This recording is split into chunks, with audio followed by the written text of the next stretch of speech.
আসসালামু আলাইকুম রহমতুল্লাহি ওয়া বারাকাতুহু। ইসলামের দৃষ্টিতে পরকীয়া বৃদ্ধির প্রধান 15টি কারণ কি কি তা আজকে আমরা এই ভিডিওতে জানব। 1. আল্লাহ ভীতি ও তাকওয়ার অভাব। যখন মানুষের মনে আল্লাহর ভয় কমে যায় তখন গুনাহকে গুনাহ মনে হয় না।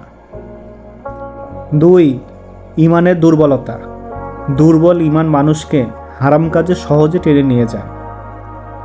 3. নামাজ ও ইবাদত থেকে দূরে থাকা।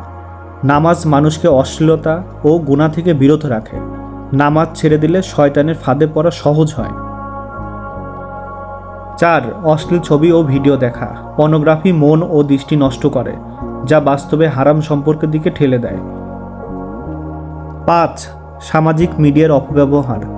ফেসবুক, মেসেঞ্জার, হোয়াটসঅ্যাপ ইত্যাদির মাধ্যমে গোপন সম্পর্ক গড়ে ওঠা বর্তমানে নিত্যদিনের সঙ্গী হয়েছে।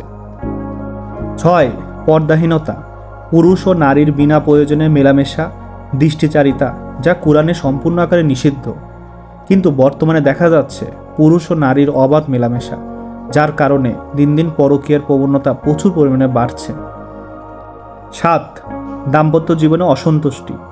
স্বামী স্ত্রীর মধ্যে ভালোবাসা, বোঝাপড়া বা যৌন সম্পর্কের ঘাটতি থাকলে অন্যের প্রতি আকর্ষণ জন্মায়।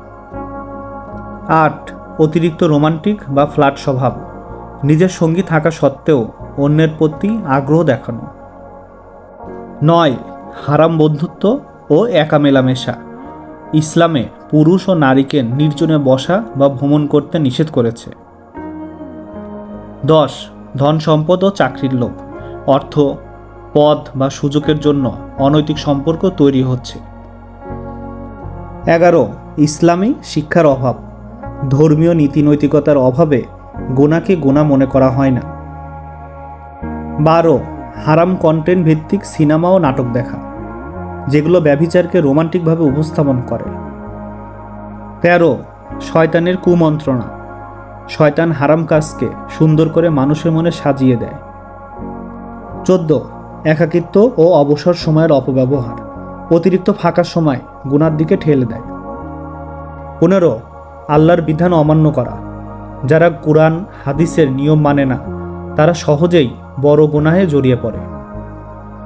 প্রিয় দর্শক, পরকীয়া শুধু ব্যক্তিগত নয়, বরং সামাজিক ব্যাধি। এটি দুনিয়া ও আখিরাত উভয় ক্ষেত্রেই ধ্বংস ডেকে আনে। তাই আসুন আমরা সবাই আল্লাহর ভয় ও তাকওয়া অর্জন করি, চোখ ও অন্তরকে হারাম থেকে রক্ষা করি এবং বৈধ দাম্পত্য জীবনকে সুন্দর করে তুলি। রাসূল সাল্লাল্লাহু আলাইহি ওয়াসাল্লাম বলেছেন, যখন একজন মানুষ ব্যভিচার করে তখন তার ঈমান তার থেকে চলে যায়।